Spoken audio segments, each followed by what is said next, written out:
Speaking from a hypothetical, FBI, please do not call. Welcome back to Are We the Only Ones? I'm Kathy. Hi, I'm Ray. Today we are going to talk about, hopefully... Meta. Oh yes, this is what we're going to talk about. Meta illegally collecting women's data. So we're talking about period Flow. tracker. Period tracker, specifically. That's what we're talking about. Yeah, Flow period tracking app. What was the one that I used to use? Fertility Friend? Which is very accurate. Because I was, Rainbow Berry Bee, mother of law. So, I started I also, I was a gymnast. So, I had not normal periods. My first period was because you're 15. Your BMI was real lean, wasn't it? Yeah. And so, I didn't have a period for, 4 years after I had my first one. And then after that, because of low fat was the reason because of gymnastics, then my period was, every 52 days, and every other one was a regular, and every other one was, spotting only. That's insane. So then it kind of makes sense why, I didn't have a problem getting pregnant, but it would make sense why, you wanted to kind of track to see what was about to happen? We had never gone accidentally pregnant in, the decade. And then when we were in New York, then we got pregnant by accident, which was, 13 years of, not having an accident, and all of a sudden have an accident. Mm-hmm. An accident, actually, where you actually got a pregnant, positive pregnancy test accident. Not, accident, oh, the condom ripped. No, accident, fully, oh, we're pregnant. Accident, yeah, this is happening. So, that was a very interesting experience because I also had to go to Planned Parenthood in New York, in Soho, which is the one that's, featured in this, movie. It was, an Oscar-nominated movie, and I remember watching that movie going, I was in that Planned Parenthood. That's fucking crazy. And their reaction to me saying, I'm going to keep my baby, because they were oh, so do you want to talk about your next steps? And I was like, oh, I've been married for over a decade. I'm old enough. I'm going to keep the baby. And the woman in Planned Parenthood flew across the table and gave me the biggest hug. Yeah. And then I was I don't know why Planned Parenthood gets this rap that they're out there trying to do all this negative stuff. I was pregnant with them.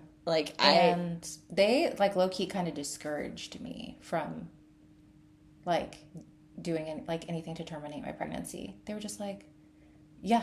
She was well, actually, you know what? I don't think they were allowed to do that. I'm what? I don't think, now that I'm thinking about it, I don't think it was Planned Parenthood. I think it's the state of Ohio. You have to wait 48 hours. That makes sense. And I was just there is no way for me personally, that I could do that. Because I've always wanted to be a mom. And then if it's going to happen early, it's going to happen early. But yeah, she was okay, well, if you think about it, these are your options for your next steps. You have to wait. And I was okay. And I never went back. But yeah, my experience at Planned Parenthood was great. Yeah, and I think it's one of those things where I just posted this. So there's an all-male panel about women's, reproductive health. Yeah, it's all white men. And I don't even know if they're all white men, but it was just the fact that they're all men. That, yeah. I mean, in any kind of scientific whatever, that doesn't make any sense that you not have anybody that's actually in the room that actually is the thing you're talking about. Imagine having single people legislate for families. Create laws for kids and parents. But they're all single. That's the same thing. You don't know what the hell we go through. What are you talking about? Yeah. So... At least the other way, if it was married people legislating for single people, you had once been single before. Oh my gosh, right? Could you imagine if it was just a group of women and we legislated for men? Oh, I think about that all the time. Oh, it'd be so... But would I be vindictive or would I be caring? That's the question. I would probably be caring. See, that's the difference. That's why women should lead. And my immediate is ooh, it's payback time. But then when it comes down to it, I'd be no, there's still half of society. We still have to support and make sure that they're doing okay. Yeah, it's just, it's very, very... You're it's so tiring being caring and no, helpful. It's not. It's that it's so easy to say that, but we're not in that society right now. That's what I'm saying. That's why I'm it's so nice to talk theoretically, but the reality right now is we have the least caring society we've ever had, ever. We have people getting kidnapped for going to work. We have children getting kidnapped for walking their dogs. We have the corporation who's licking Trump's butthole feeding women's data, illegally collecting women's data through a period tracking app after they've overturned Roe v. Wade. I deleted mine. Super That's scary. So, do you track yours? I do not. If I were to track mine, I would not do it digitally because I don't trust anything on my phone. But So this is the thing that's really fucked up about it, honestly, is that you don't even, I mean, we say this, but like, I don't think people really understand. Like, you really don't know. I didn't know that I was pregnant the first time until I was 10 weeks. Yeah. Do you know what I mean? Like, and you don't even know that you've been late until after like maybe 7 weeks. So the 6-week mark is ridiculous. Like, you couldn't possibly know. Oh, yeah. And then just the fact that like we have to take on like the death of it. Like, I just saw a graphic, Texas, I think it's Alabama, because it wasn't Arkansas, because I was looking at the map and I was like, wait, where's Alabama? And it was not, because it was a blacked out, so I couldn't see the state. Are the 2 states where you can go to life, you can go to prison for life for doing an abortion for your doctor. Life in prison? Like, are you fucking kidding me? So then if you're a mother and then you have a miscarriage, then that gives you an opportunity precedent to like, are you like, whatever, right? You did something wrong to cause... But it's like okay, so there was a great argument that somebody made, which was if you have 2 twins that are inside a mother in utero, and then one of them spontaneously, like consumes the other, that they have that. Yeah, that happens. Do you charge that one baby when they come out with murder? No, we don't. So that's why you can't charge a mom with murder. Who's the guy that's in Texas? James Tallarico. Yes. The one he's the star right now that I would love to see run says, like, for office for president. Life doesn't begin till the first breath. Yeah, that's correct. That's in the Bible. Yeah. Also, consent is also the key. So Mary got consent from God. Consent is also the key. And if there's no consent for children, that's why you can't have kids. I was like, dude, this guy is exactly right. And he actually knows because he's a seminarian. He's exactly, he studied the Bible, for God's sakes. He's exactly right, because I wish, it's like he uses the Bible to love and to care versus to control and create fear. He doesn't weaponize it. Well, weaponizing the Bible is what the devil does. That's what a person that would be working for evil would do, right? Like if you...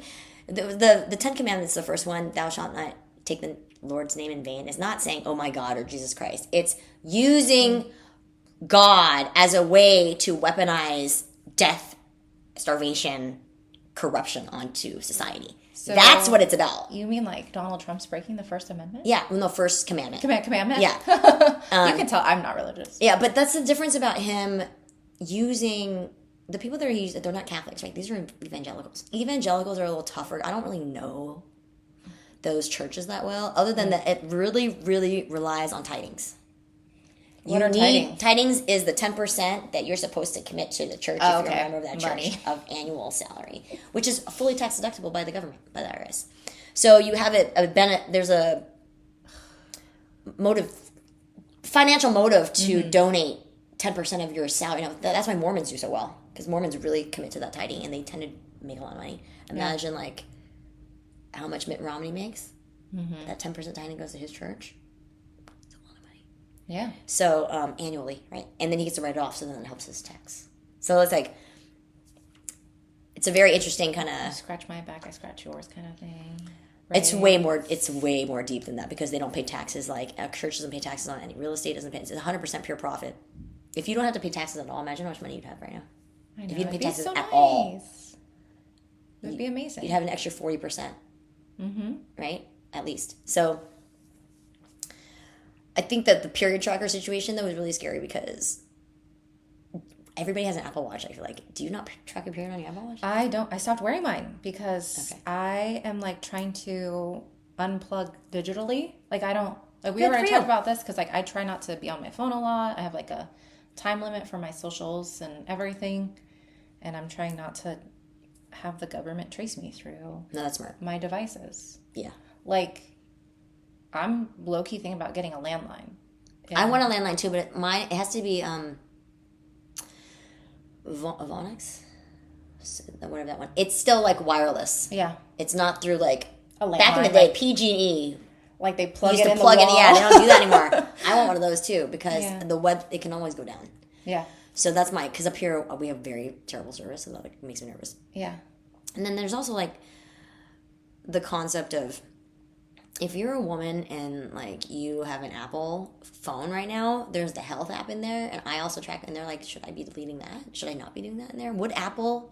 Yes, because Apple they did. So that's what I'm saying. I'm trying to like unplug from all my Apple things. Because Tim Cook just went and like kissed the ring with that gold-plated, 24 karat gold bar that is basically the stand for this like glass plaque that was the cheesiest, cover of the nastiest of the new Apple phones or whatever. Yeah. I was like, this is straight barbarie. It's so crazy how much like it's so this is how communist governments run. Right. It's like straight up bribery. Because I knew people that worked in like Vietnamese communist government that had to deal with them from like England, dealing with like power. They're trying to bring like wind power or whatever. And they're like, oh my God, they just make you, they're like, here's a list of all the things that we would require from you to give us in order to do business with you. And they're like, oh, we are not allowed by law to do this type of transaction. So this can't work. And yeah. Like, well, this is the only way we work here. Like, well, we literally cannot do this. With bribes. It's illegal. You got to give us this stuff if you want to do anything here. So now with Trump, that's why he can work with communist governments better, because that's how they work. So now they're speaking the same language in terms of like bribery language and gifts and like the Qatari jet plane. I've flown on Qatar Airways, so in business class, like I'm sure it was nice. It's a good ass airline. I'm not gonna lie. Those people in the UAE do luxury on a higher level. Like they have 7-star service. Americans, we only have 5-star service. That's the difference. Not just 1-star difference. There's a 2-star difference. Yeah, it's significant. When I was there, I was like, oh my God, like business class and first class in America is, oh God, it's so like whiskey tango. Yeah, just compared like to which is military talk for white trash. That's what you say. Whiskey tango. It's whiskey tango. That whiskey tango, which means you're white trash. And so like when you fly business and first and domestic in America, you would be embarrassed when you go internationally, and then when international people come over, they're like, what the hell is this? Like this is when they fly first class in America, so bad. Like, it's because they'll do full food service. Like, if I'm in Vietnam Airways and it's a 3-hour flight, or maybe even a 2.5-hour flight, I can get a full bowl of pho that's good. With, like, a cafe soda, like a full Vietnamese coffee that's good. Like, drip, like, in glass, like, China. You're like in real good food, like, but it tastes good. Food. Whereas, like, if I go on Delta, Delta has this, like, golden chicken situation. It's like a fucking, whatever. Like a blondie and brownie and whatever. But it's like the same food, Greek style. But so like, like it's never it's like, anything. When they compare special. like the U.S. public school lunches to like other public school lunches and how amazing they are. And ours are just like shit. One of my comments on Instagram is about commenting about the Japanese school lunch program because I worked in the Department of Education for Yamaguchi Prefecture when I lived in Japan. I got to eat with the kids. Yeah. So you got to see it. It was $1.50 a day that they each had to pay. Mm-hmm. The kids make the lunch. There are like, there's like a nutritionist that's there and then a couple adults. But the kids learn how to cook all the food for the entire school and they serve it. And all the kids clean the school. There's no janitors. So they learn how to like serve, to be of service of each other, how to be responsible. Such a beautiful thing culturally. Well, the thing with us is like I feel like we would like treat it. We would go into like violating child labor laws and make like kids work for free on like the umpteenth worth level. Like, what is with our culture that we would? Ours would go dark before it would go the way they're doing it. The way they're doing is It's like home ec. It's exactly like that, and the food is really balanced. So there was like a bottle of milk. There was always like there's 6 items. There was like full on noodle dish with like. They did like yakisoba kind of vibe or like a full on, and there'd be like fruit and pastry or something, like a bread of some sort. There's always like some kind of like a vegetable seaweed situation and a soup. Like a full on miso soup with like a lot of like seaweed and like other stuff in there. That sounds But it was a lot of food. I'm like, damn, that's a lot of food, right? And it was so inexpensive. And I didn't understand, like, how come they can do this and we can't do it? And I realized, we have a lot of commercial food. So all my kids always like, it's the same milk at school lunch. It's always like the milk in a bag. And they hate the milk in the bag. They hate also my kids hate the smell of the cafeteria. So there's some kind of smell in this like commercialized food that like lingers inside there that makes my kids feel like nauseous. So whatever it is, chemical, whatever it is, they can't take it. And when I'm looking at how they do stuff in Japan, when it comes to like that kind of stuff, I realize that all of our money is just getting skimmed. Oh, yeah. for like administrative, bureaucratic stuff. And then all the food actually just goes in the trash. So not only is like we're wasting money, the food literally doesn't get used. Like so much food in America gets thrown into the trash for public school lunch. My kids do public school lunch, and they maybe eat like a quarter of it because they're like, it's gross. So that's like, why are we wasting? When you think about all the people starving in Gaza, like, are you fucking kidding me? Right. Like, what are like, right? Dude. And I'm like, do you want to do home lunch? And they're like, no. Oh, I pack home lunch too. Because I pack both. Yeah, because they're like, I want to sit with, because the way they do it is if you do home lunch, you just go and you sit, and then like all of their friends line up to do the school lunch, and then so they don't end up getting to sit with their friends because the school lunch line, people end up sitting somewhere else. That makes sense. So then they're like, oh, no, I just want to stand in line with my friends and talk with them. That's like, so whatever. Funny. My kids don't want to wait in line. Oh.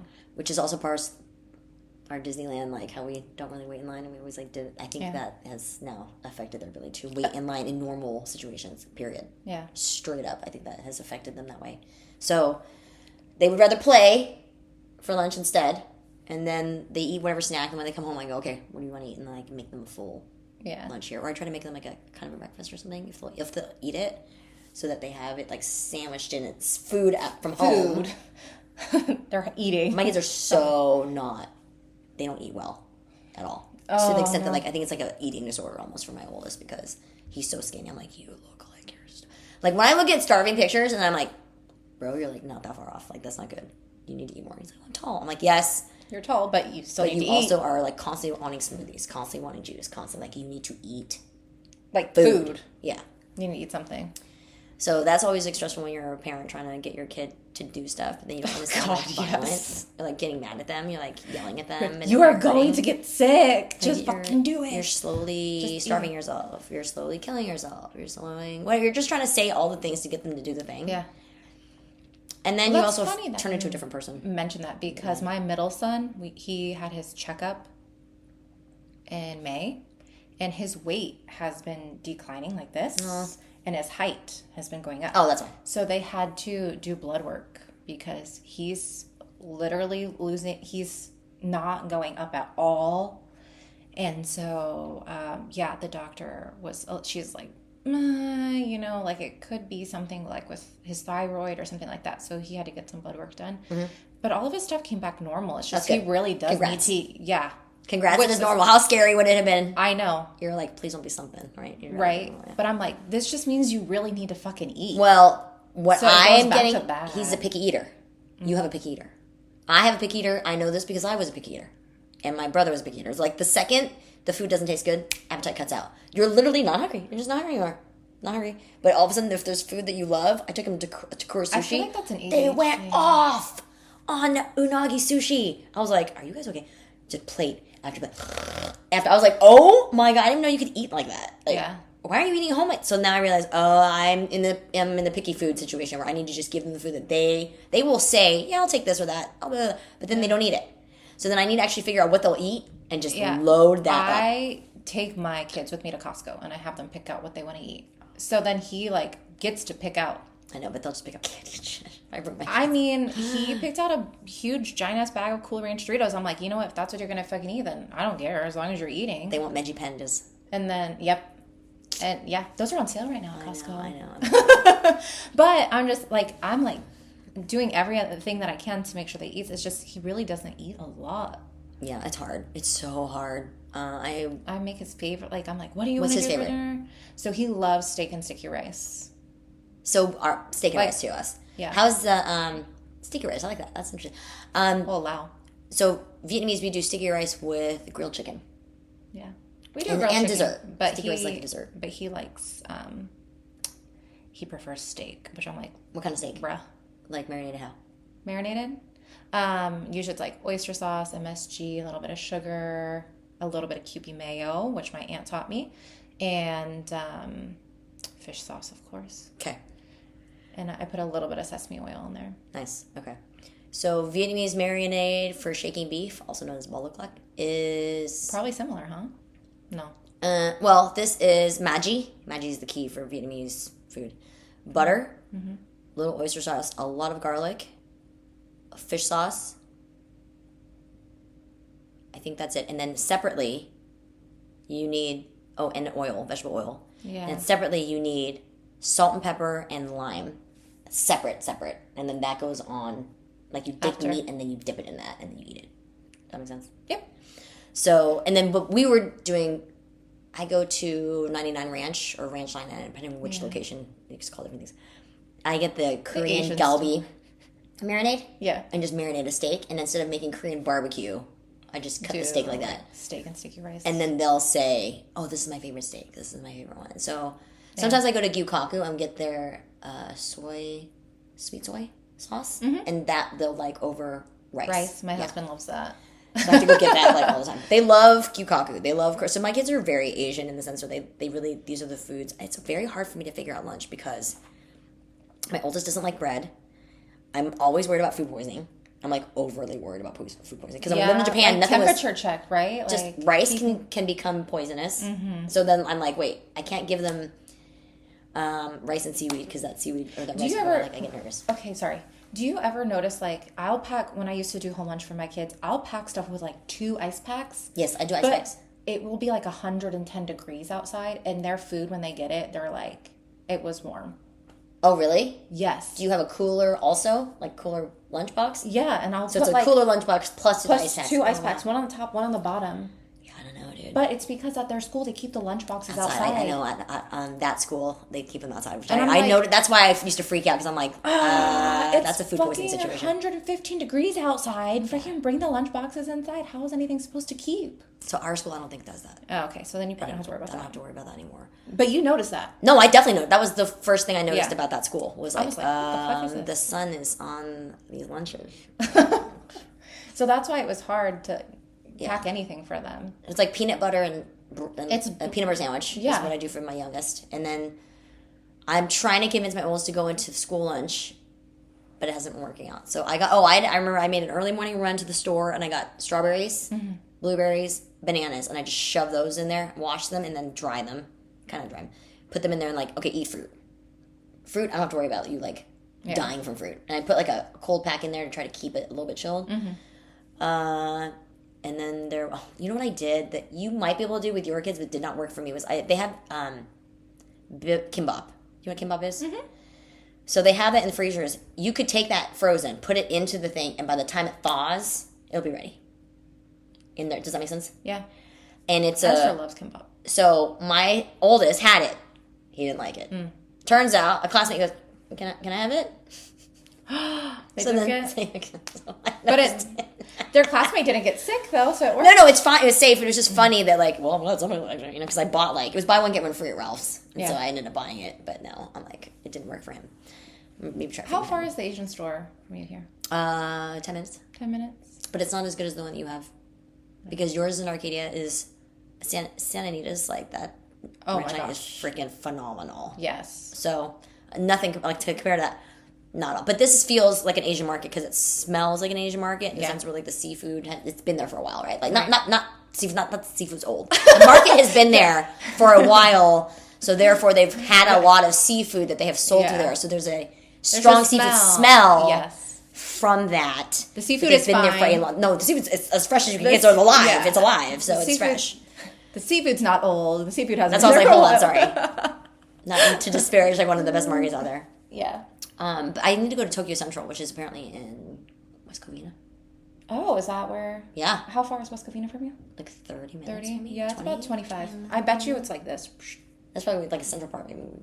So, we should do a episode there. You want to go there and do an episode and then go to Tokyo Central, talk about it. I can talk about products that people don't know about because I know Japanese products. And then that would be fun, actually. Field trip doing that. Yeah. Because that would be the thing. Could you imagine? Like, we're like, your manga? No Tokyo Central for you. No Ranch 99 for you. Your manga? No. Okay, but what do you do with Cardenas. What do you do with the MAGA people who are Asian or the MAGA people who are Latino or Latina?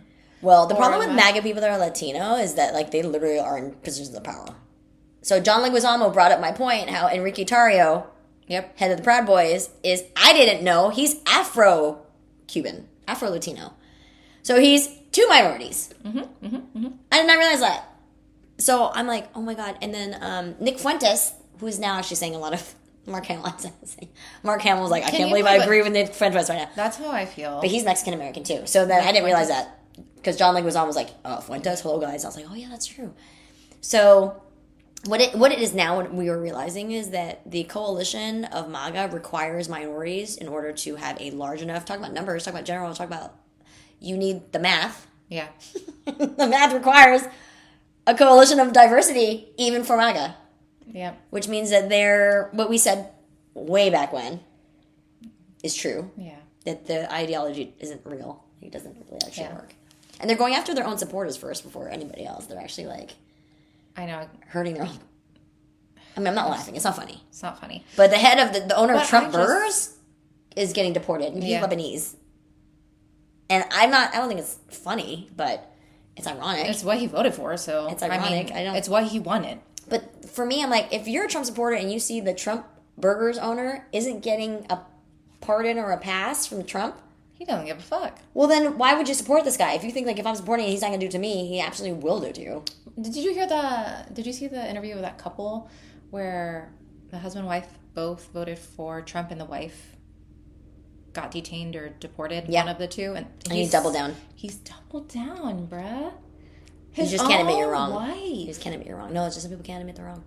His own wife. That was the difference between my dad going, oh no, I know I was wrong about your mom. If I had gotten her vaccinated, she'd be alive today. That was the difference between that and everybody else that can't admit it. That I'm like, oh, if you can't admit, you're a narcissist. Like, that is clinical, right there, that guy's a narcissist. That's why he can't admit it. Right?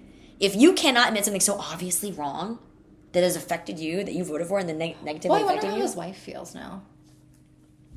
Yo, sometimes they also double down. I've seen people that were deported going, well, I understand. And I'm like, oh my God, like what? The self-hate is real. Well, that proximity to whiteness really matters.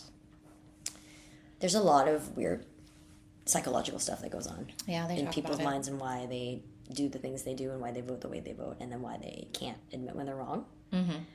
But like, oh, there was a one that I sent you. There's this, MAGA and very progressive, two women. MAGA one was in like bikini, very like, think like at the back of a truck flap, the way that like the woman would look. Yeah. But in real life. This is a real life person. So this woman, picture her with a MAGA hat on.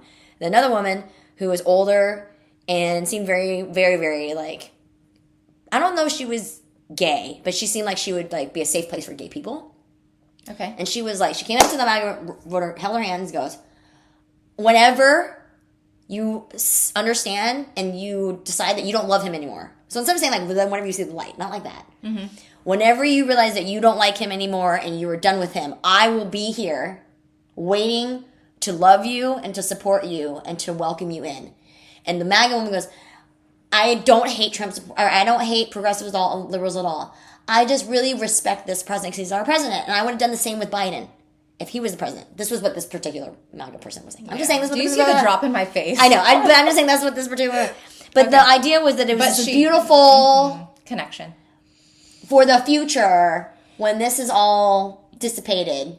We're all one people, and I want. And it resonated with me in the sense where, because the other end was like D.L. Hewley was like, should we ever forgive? And he's like, no, they did it. We don't. And I'm like, I don't know that you can actually move forward like that. You have to like, I'm not saying forgive everybody that was like the worst to you. Like if they actually came at you and like threatened you, like I'm not telling you to not do that. But I'm saying that like, that made me feel. You know, this kind of reminds me like. Good? I have like this kind of not so popular opinion that protecting your peace, this whole protecting your peace movement where people are cutting off people they don't even really know, or blocking people or hiding posts to protect their peace. There are some people who have experiences that are triggered, yes. But this whole protect your peace thing has actually made all of this shit worse and made it kind of low-key feels like victim blaming, but it's made Trump supporters more radicalized because we're not sharing that connection. We're not having the conversations. So then they're kind of just, because we are blocking them, we're canceling them, we're blocking them, we're unfollowing or Yeah, hiding they're their like- posts instead of like engaging and conversing, even in real life. Conversing, like Yeah. you like when you were flying on the plane and you were able to have those conversations with people that were Trump supporters. Like Yeah. that needs to be happening more often on the daily with Yeah, all but of I us. got a lot of flack from a lot of my progressive friends. Like, they couldn't Yeah. believe that I did that, But that I I would even, like, think talk. we push them so far to the right because we cut them off Yeah. because of the whole quote unquote protecting our peace. And I feel like, yes, there are people that do need to protect their peace for whatever reason. But you can't do it for everything for everyone all the time. It's like a cover up or like a way to hide from actually engaging. Yeah. In moderation. Protect your peace in moderation. Yeah. Right? So, but you also take a stand. I mean, we're Americans, for God's sakes. There was a cool analysis from somebody that was like, the difference with Americans and the Jews in Germany is that Americans have a revolutionary spirit and we'll arm ourselves. And a lot of us are armed, and we have that is the one thing that we hold dear, is like, you're not gonna like not be able to arm yourself. So if things were to go down, like, the American spirit is a little too strong. Like, it's not gonna, we're not gonna go down like quietly. Yeah. So that's why it would not necessarily work. That's why like protesting is sort of like for them, the canary in the coal mine. Like, oh, if we try to do more, they're gonna Yeah. revolt, right? So I saw there was a big protest that came out in DC. It was the most people. I've never seen that many people in DC. I mean, yes, I have. I have to have seen that because like Million in March, like, it must have been. Yeah. But it was like that density and it only happened like just since this martial law. That martial law in Yeah. DC. So I wonder how many people turned out. I don't know if they can. I've only been to DC twice. One was like in middle school and it was kind of dead, and then the other time was for the Women's March, and that was Busy. packed. That was It was like that. It was crazy. dense like that. Yeah. Yeah. And so I mean, so in Handmaid's Tale, Gilead, it was when they took over the Capitol, that Handmaid's That Tale like everything's started. So that's what people are like saying a lot right now, is like, it wasn't it was when they took over the Capitol, and like now they're taking the Capitol, like, you guys. So it's also hard because you watch TV and everybody's still like happy and like acting like nothing's It kind wrong. of sits bad in my tummy thinking about that. No, I know. Like, I have to believe that the Epstein line. Remember, we were like, "Is this the line?" Remember that? We were like, I'm "Is hoping this it's a line?" fucking line. Well, it is. It's working. So I have faith in that. How far it will go? Will it actually like be the justice that Yeah. democracy needs? I believe yes. At some point, I don't know how quickly it's coming. I do believe everything that we're seeing is crimes in real Is it time. kind of like snowballing and getting bigger and think so. bigger? The longer he's waiting, it's just growing and growing. Well, I think there's just also a point where we have a unified global leaders all against us. That now we realize, oh wait, we don't really have a choice. Like, this is what diplomacy is good, Yeah. because there is a point where he's going to recognize that, like, oh wait, all the world leaders. You know, I know. the fact that he like threatened Putin to me is crazy, because I thought that was his ally. They would never threaten him, because that was where he had all his power. To me, Putin and him being on the same team made him scarier. If he's threatening Putin and that's the history, then I go, oh, to me, Donald Trump is the same personality as a person who raises a pet and then eats them. Okay, but that's what people do on a farm. You're right. You know what I mean? I don't think they name the ones that they eat. No? Although I did know somebody that did that. But they named their cow Burger, Oh, no. Hamburger. And steak? I think it was hamburger and steak, and then they ate them. But you understand what I'm saying? Like, Yeah. these are his friends, and then he devours them. So it feels like that. He's like this person who's like, oh, let me love you. Let me like love bomb you, raise you, treat you, and then devour you. On his campaign, wasn't he talking about how much bullshit it was that we were giving money to Ukraine? And then he turned around now that he's elected and he's like, wait, you better not fucking invade Ukraine. No one took more freaking corporate like handouts than Donald Trump in tax breaks. That's why I'm like, the irony of him. Everything he is mad about, he does. That's why this whole like pedophile thing, I'm like, oh, this is bad, because the way he like, You're mad about it because you do it.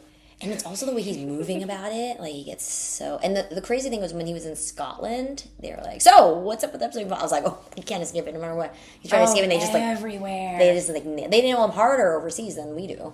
Good. Fucking somebody needs to. Well, it's also... Is he gonna yell at them, too? I know he did. I think he did get mad. But the other thing that people have to remember is, like, Trump model management.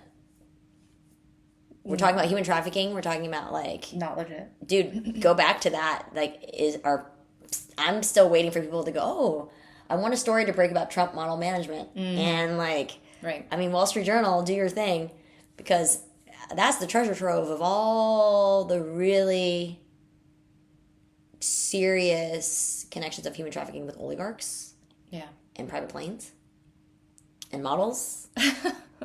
And old guys with money. That's the treasure trove right there. Yeah. Oh, gosh. No. I wish we were holding him more accountable. I'm like over him opening up these golf courses and Scotland, Vietnam. Where to next? Do the crypto market. I just saw something about how, like, the dollar may not be... I used to be a foreign currency trader. My dad was he did that, and he, like, built a robot and he sold it to Forex, which is located in Trump Tower on Wall Street. And they just reported that, like, the dollar is about to not become... They're considering making, like, it's possible that, like, Bitcoin would be the global currency if the dollar becomes too destabilized after everything to become... Well, maybe he's doing it on purpose. He's definitely doing it on purpose. He's definitely doing it on purpose. He's got his whatever Trump coin or bullshit. Yeah, so he can make a ton of money off of that cryptocurrency. I mean, he already has. And it's untraceable cryptocurrency. That's the thing that's, like, it's just a lot. Like, you think he's stupid in certain ways, but he's really, really smart in other ways. I was been watching Scaramucci. I think it's Scaramucci. Oh, he's been like, you guys, he may not be, like, book smart, but when he knows a room, if he's in the room, he can read everybody. He knows exactly how to push you. He's a con man. Yeah, he reads people because he knows how to con them. But also understands how to, like, put pressure at the right place at the right time. That's a skill. Like, I had to learn that in poker. I didn't know how to do that before that. Yeah. I literally learned it in poker. And before playing poker, I was a mess. And then in there, I'm like, oh, okay. So now when I'm like, all right, I can sense, like, a negotiation. That's the only reason why I'm good at negotiation now is because I played poker for so many years and so many hours of poker that, like, you know, but I always reach a point where I'm just trying to be fair. Whereas other people aren't trying to be fair when they negotiate. They try to be like, I want everything. And I'm like, what? Like, that's not how it works, right? So they want it all. You're stuck with whatever you have. But you see how he does it. Generally, I think Donald Trump had always paid his contractors and all his vendors about 70% of whatever the invoice was. 70 to 80%. And then the last 20% he would make them fight for. And you can understand, think about that. How you're like, that's not even worth the last 20%, fuck it. Just, like, move on. And then that would save him. Right. And then some people would fight. Yeah. But then they got to pay to fight. So then you end up wasting the money. It's not worth it. Yeah. So pay to fight for that 20%. So that's kind of the vibe that, like, he's doing now, which is, I mean, working. Yeah. That, and he just, like, causes a fire and then puts it out. And it's like, I'm a hero. Well, you fucking let the flame, bruh. Well, I think the other thing I want to know is, like, can you imagine when Succession happens? Oh my God, it would be so fun. HBO, why don't you guys do a movie or a series of Succession, like the way that Ryan Murphy did, like, American Horror Story, but Succession, but it's the Trump family, because they would be so distracted by watching the show. Think about how much they would be, like, enthralled, and they would be. I mean, everything. All of a sudden, all of the conversations would be about those episodes. The episodes. Do you know what I mean? Because they'd be talking about it all the time, and then it would almost be like the only way that we could communicate with him directly. Like, the public could communicate with him directly. I mean, he's narcissistic enough that he would. But he would be watching that for sure. 100% he's going to watch it. For sure. But not done in a way that's like a caricature. Like, if you treat it seriously. Not like South Park. Yeah, not like... That was one. Did you resubscribe because of, like... I mean, I almost, like, felt like you would want to after that because of what they're... It's a public service what they're moving to. No? Because you're supporting them by doing that. South Park? Yeah. I can buy merchandise or something to support them. I don't know. Okay. I mean, my $16 a month for Paramount, how much of it is going to South Park? It was 16? I thought it was like way less. I don't remember. That's a lot. Okay, that's too much for Paramount. For Paramount. Because Paramount, Paramount is shit. I mean, that's why you have like we're on Substack. You have all these journalists on Substack. You have a lot of like independent media now because nobody can trust that the real media will tell you the truth because they're scared to get attacked. So then they like platform people that shouldn't be platformed, and they like platform ideas that are definitely not good. But I think what happens is that we're all like talking more with each other. Do you not notice? Yeah. Like I feel like people are talking to each other more than they used to talk. Yeah. About like important things. Yeah. Yeah, I think people are getting activated and having those conversations, which is really nice. I mean, are you talking like after school for your pickup time, or who when you're not here and you're hanging out with other people? Do you guys talk about stuff like this? Yeah, I have a lot of friends that engage with me on social media when I post stuff, and sometimes they don't agree with me, and I'm like, okay, and so it opens up that line of conversation. They'll DM me, and I'm just like, yeah, and we talk about it, which is nice. Sometimes we agree, sometimes we still end up disagreeing. But, and then... To resolve anything? You know what? Sometimes? Sometimes we do. Because sometimes we do end up agreeing and we find, like, common ground. But I don't really talk to people at school. Well, school just started, so... Right. I do have a couple friends that I still talk to. And a lot of them, like, I'll just say stuff and they're like, yeah. I don't know if they actually agree with me. Or they're just like... Well, I'm assuming they're Republicans. Well, I'm guessing they're Republican. If you're not engaging in this conversation... It's probably because you're GOP. Most of the time I talk to parents at my oldest son's soccer games. Okay. And they definitely agree with me. So we're just like, we banter with each other. Yeah. But most of them they don't live in Arcadia. Oh. Because he's in club. So we travel like far. a lot. Yeah, we travel a lot. So they're like Pasadena, Sierra Madre, Monrovia. I just learned that in San Marino, former either FBI or CIA director for many years. Oh yeah, it was CIA. $35 million, $30 million compound. I was like, oh dang, that thing is safe. They don't have open houses, so we'll go check it out. That. Oh my god, that means that is like the most secure freaking property in that area. Oh yeah, for sure. I was like, oh my god, that thing is like the safest place you could possibly be. I was like, that's kind of genius, but like. $35 million, so fuck. Yeah, there's. Yeah, right. Never. Yeah, I mean, even if I had that money, I've actually like joked around with Eric. I'm like, would we even drop that? He's like, no, we're staying. This is our house. Like, he's happy here. Yeah. I was like, do you want to move closer to Century City, to your office? I'm like, no. And whenever we go back to LA, well, like it's not that far, but like whenever I drive in, I'm kind of like, ugh. LA has a distinct smell. I don't even know what it is. But... My kids pointed out when we're driving, once you approach LA, they're like, it smells. And I'm like, yep, we're in LA. That's so funny. When you get to like downtown LA, for sure. Dang. It just has a smell to it. It's just like a thickness. Yeah. It's a thickness of air. You can. Because here it's clear. It's clean air out here. That's the other thing. Yeah. But. That's funny. Your kid, you notice that too? Well, I just noticed there's always a density of cities in general. So, like, there's definitely, well, when I went to New York, I was surprised that a little stink to it. Yes. Well, I'm, like, this is a little weird thing. When I went to New York and I smelled the New York City subway, I was this was not my expectation at all. I thought I was going to hate it. I loved it. Like, I, almost brought tears to my eye. It was like a wave of nostalgia? It was 1,000% a wave of nostalgia that I was not expecting. So, because you're like, it's the fucking subway. Yeah. I was like, there's something wrong with me. I was like, what? Oh my god. I was like, oh my god, I'm homesick for New York. Are you fucking serious? Like, I did not think that was gonna happen. Because I was there for so long. I'm like, you were there for so long. And this is such a nice life. Like, I'm not homesick to come back. Yeah. But there was definitely there was moments where I was like, oh my god, like, I cannot help it. Yeah. I miss it. It was weird.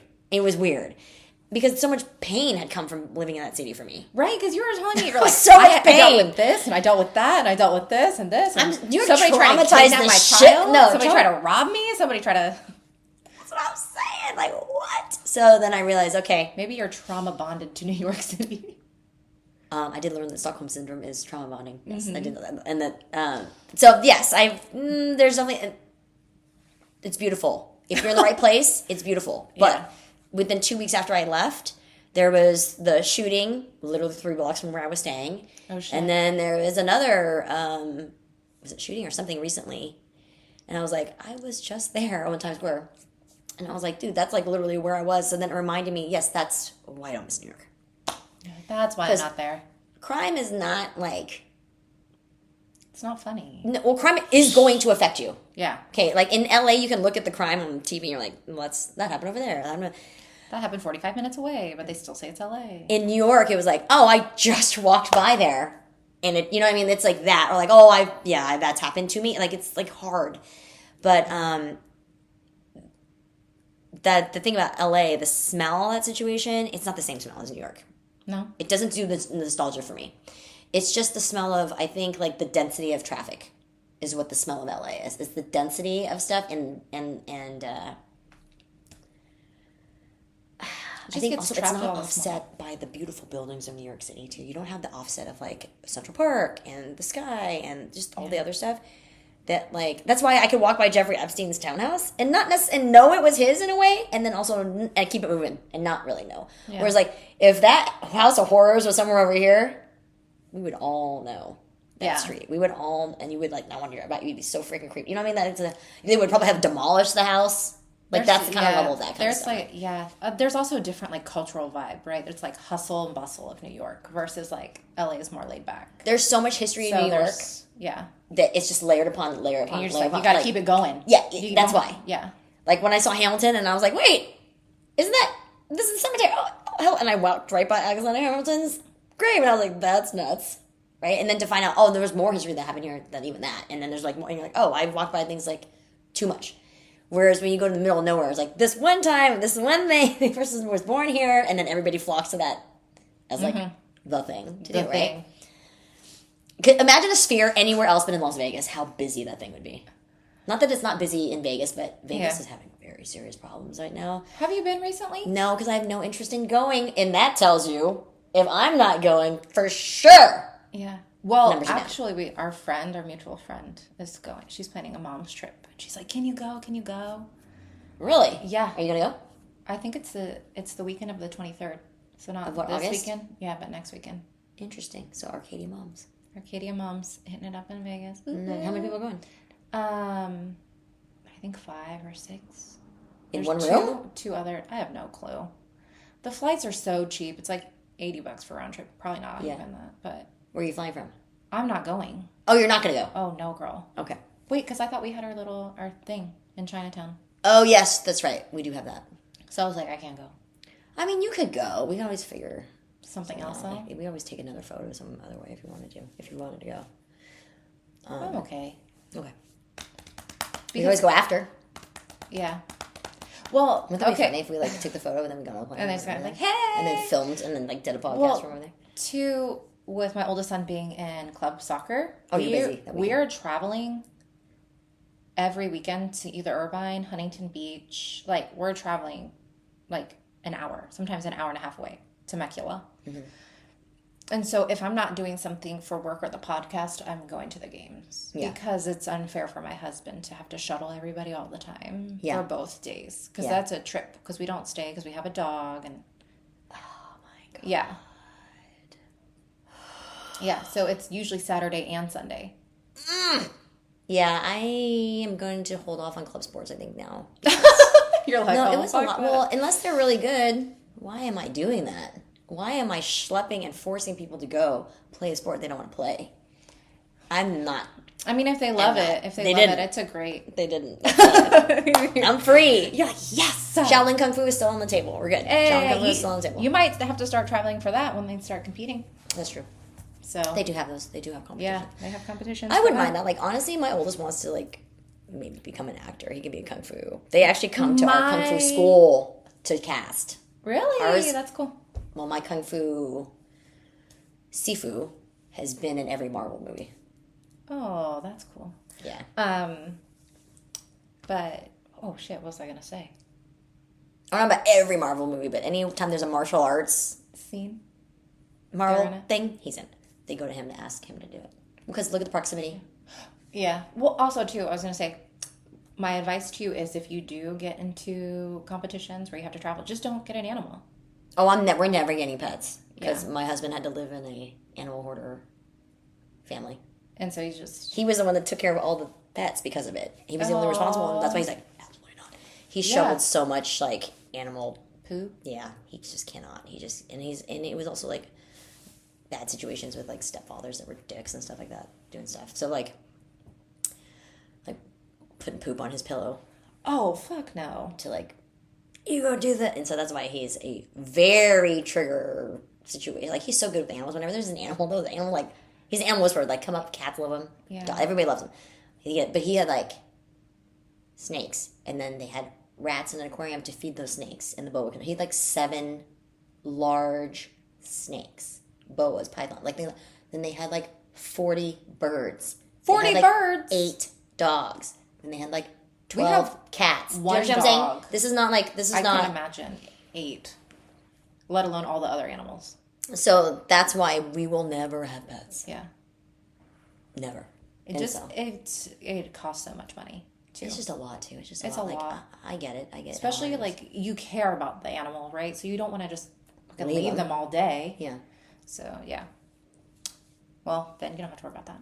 Nope. We do. Fish only would be the maximum type of pet we would have. Yeah. It's a fish. But even then, I had 2 fish when I was living long distance. After we got married and we lived long distance, I was in LA and he was in San Diego. Long distance marriage in that sense. Yeah. I would get fish, betas, to make me feel less lonely. And then when they die, I would be so sad. I would cry. I would sob. And I was like so depressed. I was like, I can't have pets. I can't do it. If I'm with like a little fish, forget it. Forget it. That fish I'll can't never even recover. Come up and cuddle you. I'll never recover. Could you imagine? Oh my god, no. I cannot. That's why I was like, yeah, it's not good for my mental health to have pets because to have to like say goodbye to a pet would freaking destroy me in bed. I like, oh my god, no way. I know. I talk mad shit about our dog, but I love him. He's the biggest pain in the ass, but he's our baby. So that's good. I think your kids will probably end up having pets later too. Yeah. Well, I do say after he passes away, I do want a break without animals because I don't think your kid's gonna let you do that. Well, we want to travel. And even when we just go back to Ohio to visit family, we have to pay like $800. You could to $1,000. Do the like Chihuahua in a bag situation. Oh hell no! I'm just saying that's the easiest way to have a pet where you just travel with them because you just take them everywhere. Like it's not a problem. Yeah, Marshall's part pit bull, so he can't fly. He's on the restricted breeds list. Yeah, your dog is definitely. He's a pain in the ass, but he's a good pain in the ass. It's just like whenever I hung out with people in college that had like Dobermans and pit bulls. I hung out with a lot of Dobermans and pit bulls in my life, and like I like Dobermans. I walk around like it was like weird. Sometimes Dobermans like get me, so we like walk around with each other, no problem. And I tend to be scared of dogs, but for some reason like certain dogs I just get it. You've met my dog. Yeah, your dog's fine. Yeah. He's not very happy dog. He's not intimidating. He's very hyper, just like happy. Hey, yeah, pet me. Yeah. If I were to get a dog, it'd probably be a Shiba Inu because it's a cute Japanese breed. I would need a dog that's like super cute. Super cute, but what about personality wise? I heard they're a little high maintenance. I have no idea. I have heard that too. My cousin has a Shiba Inu, and I actually like. He's a veterinarian in Australia, so he's obviously like well managed. Yeah, he's like I know how to take care of pets. He's got an award-winning practice. But I sent him. It was funny because when I lived in Japan, I was like, "Oh, dude, you got to give his dog's name is Miso." I was like, "You got to give Miso this freaking Japanese armor. It's like full-on samurai armor for Shiba Inu dogs." Aww. And so he did, and then. They do like Shiba Inu meetups, so there's like all these Shiba Inus that all have the samurai. I was like, yo, that's adorable. So funny. So that would be like cute. That would be my dog vibe. Yeah. But other than that, if it's not that, if I ever end up okay, here we go, prescient. If some crazy set of circumstances occur, and we end up in the White House, I will get a Shiba Inu. That'll be the family dog. I mean, because that's the one excuse where I would be like, I have support to help me with this dog. Yeah. Like, I wouldn't mind having a dog in the White House because, like, I know mean, people haven't want all to the presidents had dogs? Not this one. Not this this is one. the only one. Not this one. Think about why this is the only president that doesn't have a dog. I bet you dogs Hate him. go after him. I mean, the bald eagle went after him, so. I'm telling you right now, there is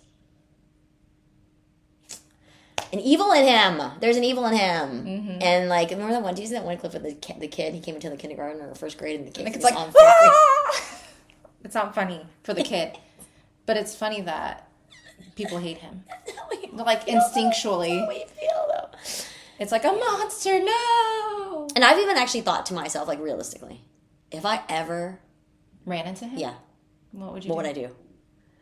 Do I click into my professional celebrity fashion person and just, like, click into that? Like, oh, hey, and just treat them with respect because they're a human being and they're here and I have to do that? Mm-hmm. Or would I avoid him at all costs like I did with John Mayer? Because I was like, I don't want to see this person. I don't give a fuck about this person. I'm out of here. Because I know how he is. He was like, to his best friend and one of my very good friends, the same person, right? So I was like, I feel like I would avoid him. But if I had to interact with him, I wouldn't be polite. So I was watching, do you know Nelly and Ashanti or have a reality show?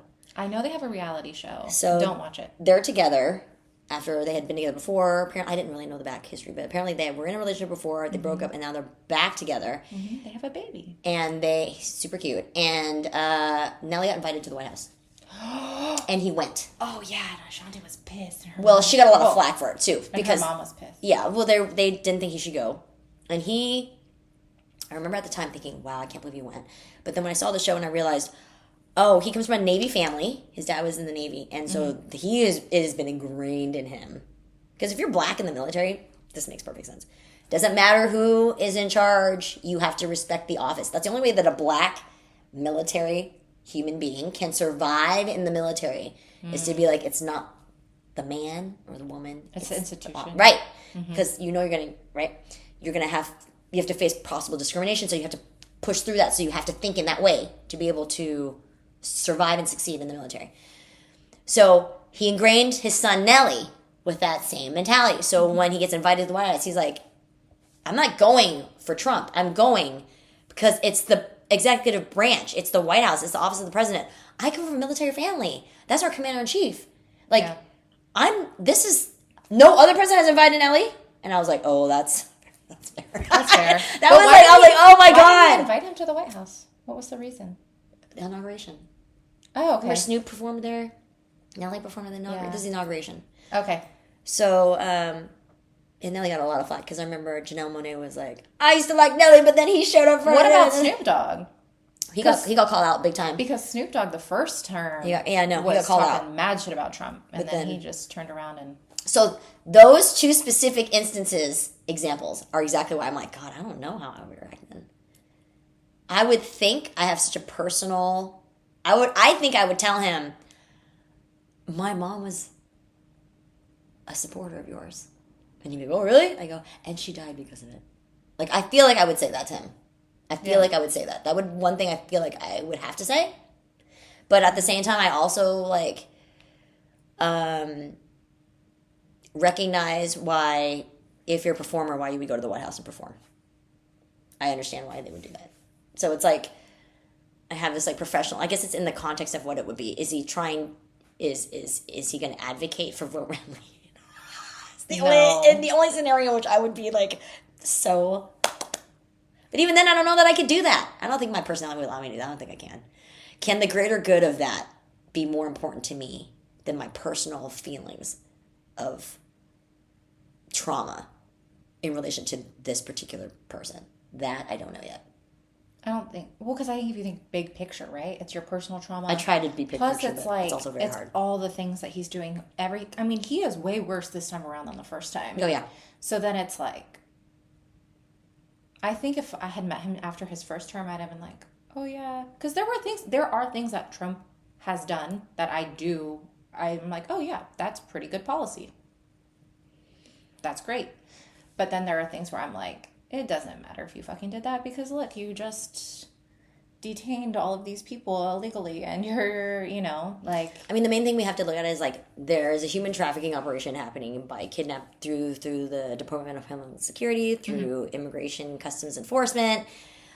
This is one big human trafficking operation in which they're selling people into private prison systems in different countries. Right. And if we don't recognize that this is a form of slavery, like, it's straight up a form of slavery. It is. And, like, if we aren't actually talking about it like that, and then looking at the network of, like, oh, these are all different, like, human trafficking farms, right? You have the children, you have immigrants, and then you have, homegrown, whatever you're going to call people to lack due process, and then take those people. So, like, your own political enemies. I guess he went after Morgan Freeman recently.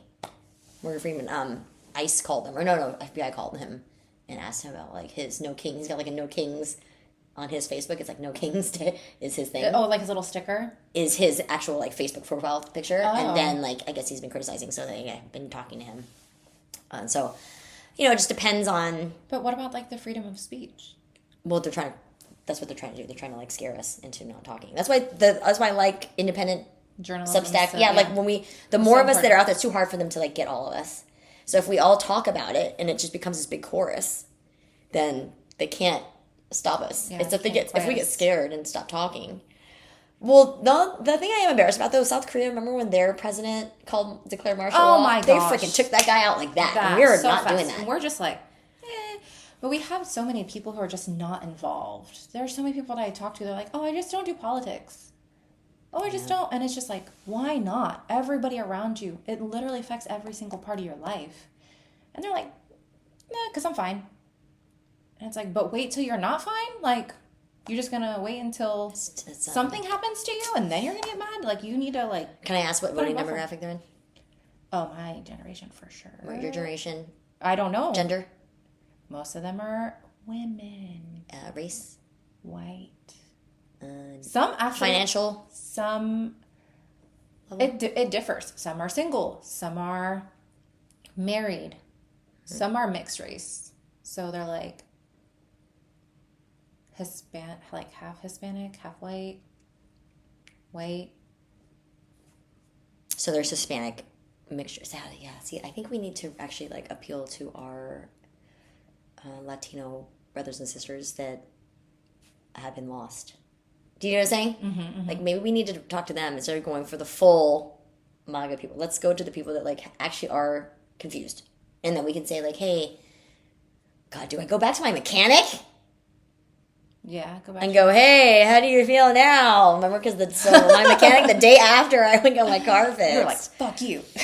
And he was like, how you doing today? I'm like, well, it was the day after the election. I was like, well, it could have been better. The election didn't go the way I wanted to. And he goes, it went the exact way I wanted it to go because I'm pro-Trump and I'm a Trump. He's done better for us than Biden will ever do. And he's Mexican. And this guy was Mexican. What about all the tariffs for all the car parts that he's going to need to order? Now I have to ask that. Because at the time that hadn't happened yet. Yeah. So now I could go in and be like, hey, and maybe just talk, just from a podcast research point of view. Not in like, because when I talked about the first time, it was like, and now I got to find a new mechanic, and because I just don't trust him. I'm like, I don't want that person working on my car. It's scary as hell. I don't like, Yeah. But now I guess maybe it would be good to go and say like, hey, how you feeling now? 6 months in. 6 months in. How's business going? Are you still voting? Can you not raise the price for my service because the price of parts have gone up? Because that's not what I voted for, but you did. So you just eat the cost. I just think you can't be petty like that. No, but boycotting is so effective. Like, can't I find a better mechanic that's not a Republican voter that can service my car?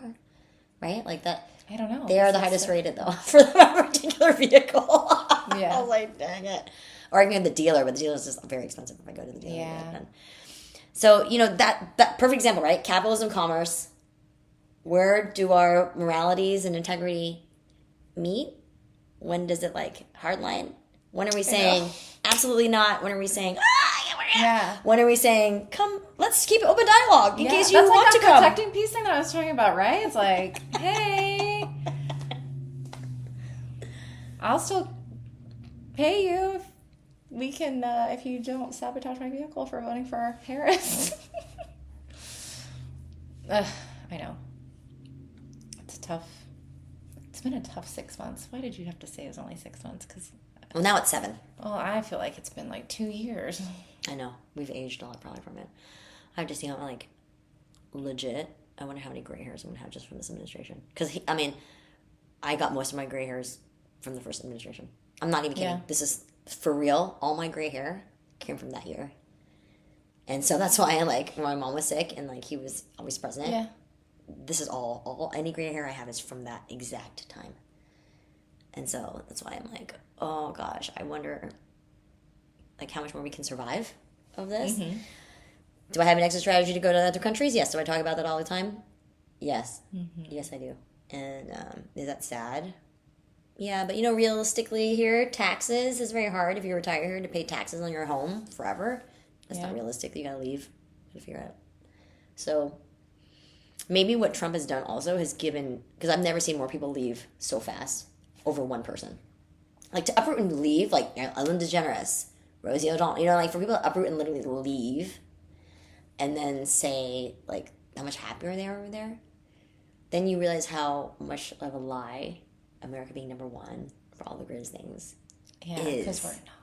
is on like such a deep level. Yeah. I think the next thing we've got to figure out is healthcare. If we could figure that out, oh my God. There's things that I think about that he could do that would literally, maybe, I don't know, maybe like launder the reputation. If he somehow enacted like full healthcare that worked. Like his redemption arc. Yeah. It's like, what would it take, right? yeah, reforming healthcare in a good way. No, that's what I mean, in a good way. Yeah. Like doing everything. Of Oh all of a my sudden, God. He could make it worse. could you imagine if there's... What if he made it worse?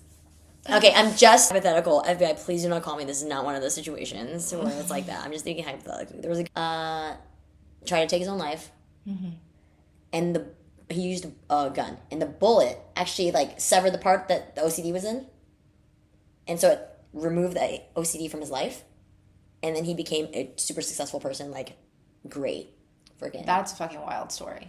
So what if like I'm not saying anything like that. I'm not saying, like, let the president be healthy until natural causes or whatever. I'm not saying any of that. But wouldn't it be crazy if some kind of event happened and then all of a sudden he became, like the thing that makes him sort of, like, this, like, corrupt narcissist, like, got eradicated somehow? Let's say there was, like, a vaccine that he ended up taking and eradicated his, like, narcissism. And he became this, like, really good person, like, really great president, like, the greatest president ever. Would that remove... Right? Because what it is, it's so bad. The things that we're talking about is so bad. I have this theory that he would do really good things if the Democrats started their primaries now. I have this theory. I think you're right. If the Democrats started their primary and they started pulling all of his attention, he would be like, oh shit, we should start talking. We used to think it was so bad. Remember how long Clinton's primary? It was like 2 years? Yeah. But the thing is, we're halfway through the first. We could actually start, like, they should do that. That's smart. So, because I think one of two things also taking the attention away would really piss them off. Yes. So I think one of two things would happen. I think if the Democrats started hustling their primaries and everybody was making their bid, I think the GOP as a whole would stop bowing down to Trump and start dropping off because they're going to have to start doing their stuff for primaries. Yeah, we should make him a lame duck president now. Yeah. Yeah, you're right. And so I think that's what, or he would start doing really good things to pull attention from the Democrats to like save the GOP. I think you're right. I think that is Isn't that? No, I think that is the correct strategy. A great strategy. No, I think you just figured it out. Straight up. Yeah, and I just don't know why, like the PR people or the DNC, they can't figure it out. But I think it's because they're fighting David David Hogue, and then the old guard, and the old guard needs to go because they're not thinking 5 steps ahead. I don't know why they don't want to just retire and chill. Why do they still want to work? Because money makes you a monster. I don't know, and they can't stop. I don't know.